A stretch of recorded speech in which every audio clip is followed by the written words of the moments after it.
aha, I have solved the mystery of how to make movies pretty darn good in Hollywood. Just cast Millie Bobby Brown. She's amazing.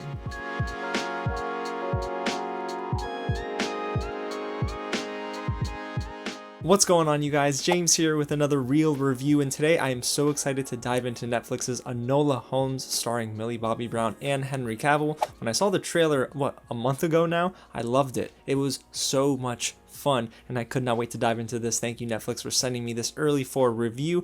This movie is directed by Henry Bradbeer, who directed 11 episodes of Fleabag, and wow, there are some things that I absolutely loved about this movie. And there are some things that I didn't really like, but hey, before we get into all that, guys, if it's your first time here at the channel and you love movies and TV just like I do, consider hitting that big red button below and subscribe to the channel and tap on that bell so you don't miss out on anything new. I am dropping more Legend of Korra reactions this week. It's been so much fun to do that. I have my review of Kajillionaire up on the channel as well, and so much more. I can't wait to get into this very fun rest of the week. And guys, if you haven't already, go ahead and smash that like button and get loud in the comments below. Are you watching this movie this weekend, and are you excited for Enola Holmes? And if you've seen it, what did you think? Alrighty, so let's get right into what Enola Holmes really is about. This is based on a novel by Nancy Springer, and this film surrounds Enola Holmes, who's played by Millie Bobby Brown and is the teenage sister to both Sherlock Holmes, who's played by Henry Cavill, and his brother Mycroft Holmes, played by Sam Claflin, and they're both on the hunt for their missing mother, who's played by Helena Bonham Carter. Now listen, this is a stacked cast, and this is a movie that has a lot of potential, especially from the trailer and just that synopsis. So what exactly did I love about this movie? And it starts right at the top with Millie Bobby Brown. My goodness, guys, I said it in the intro, but I'll say it again. I cannot wait for the rest of her career to blossom. She has so much charm and wit in this role, and her attitude just brings so much spunk to this performance as Enola Holmes. She is perfect for this role. She's able to do a really good job at also balancing emotional moments and some really dramatic elements to the scenes that she's present in, and boy, this is a story that was perfectly crafted for her. This is definitely the only person I could see play Enola Holmes. I can't even think of another actor because Millie Bobby Brown just crushes it. There's also something else about her performance that I really liked, and it's the fact that the script allowed her to really play around with these female empowerment undertones. The way she was able to just convey that message of, hey, women are super strong, in a society, especially at this time in England, that was viewing women as, well, just wives and people who can help around the house. And that's pretty disappointing, of course, to hear now, but the way she was able to handle that was just so great. So I love the fact that they gave her these moments to really shine. And another thing I really liked about this movie is that Enola Holmes focuses on, well, Enola Holmes and not Sherlock Holmes. See, I was really scared that they might just ride on the name of Sherlock Holmes alone. Henry Cavill is a superstar, so according to the trailer, I figure we're gonna get a lot of scenes between both of them, but you'd be super surprised to hear, guys, that this was way more about Enola than it was Sherlock. Henry Cavill, when he is present in the movie and has these back and forth conversations with Millie Bobby Brown, is great, but he's rarely in this movie considering what the 2-hour runtime that it has. Enola Holmes is really the focus here, and I think that was really important to nail, and they did it. And one of the biggest surprises for me was how well Louis Partridge, who plays Viscount, gelled in with this cast, more specifically with Millie Bobby Brown. Some of the most charming, amazing, wonderfully heartfelt moments were between both of them. Not only were they really funny together, but I think they were just a perfect pairing for this movie. Even though Viscount's story does take away from Enola finding her mother, I thought it was still pretty well handled for the most part. Of course, Viscount is on the run, and he's trying to escape the hands of this murderous person who is, well, I can't say too much else, but he's trying to murder him. Louis Partridge is awesome on his own, but I think both of them together just bring this 1-2 punch that the movie so desperately needed. Then there's the direction with this movie. See, I did for the most part like what Henry Bradbeer did. Again, he worked on Fleabag, and in this movie, the way he immersed me as an audience member in this time period in England was pretty impressive. There were great costume and set designs, but of course the most important thing for me was that Henry Bradbeer did not even stray away from that female empowerment issue. There was something so beautiful about this movie diving headfirst into literally a room full of martial arts fighting women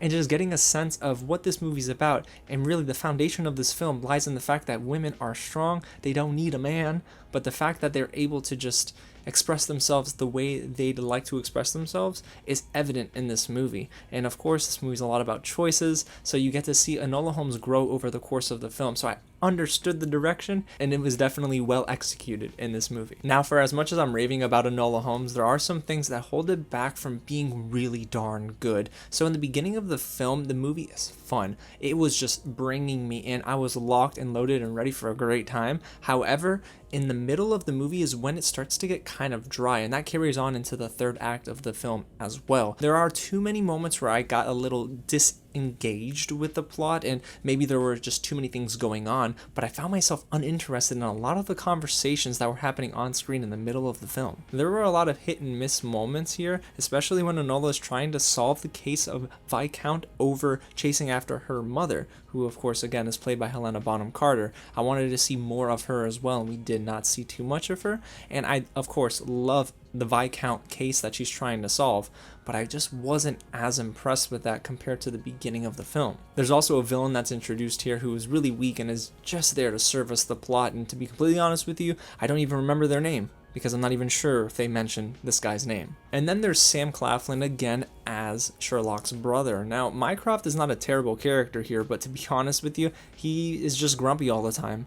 And that's all he is. There is no other dimension to him, and that's a little sad, because I kind of wanted to see maybe his character go through a certain arc, and we didn't see that. I mean, heck, every other character was going through an arc, and hopefully maybe in the follow-up film, if there is one, they focus a little bit more on his growth, but here it was pretty stagnant for the most part, and I just got tired of his shtick. And then there's the issue of the movie trying to stuff a little bit too much in its final half.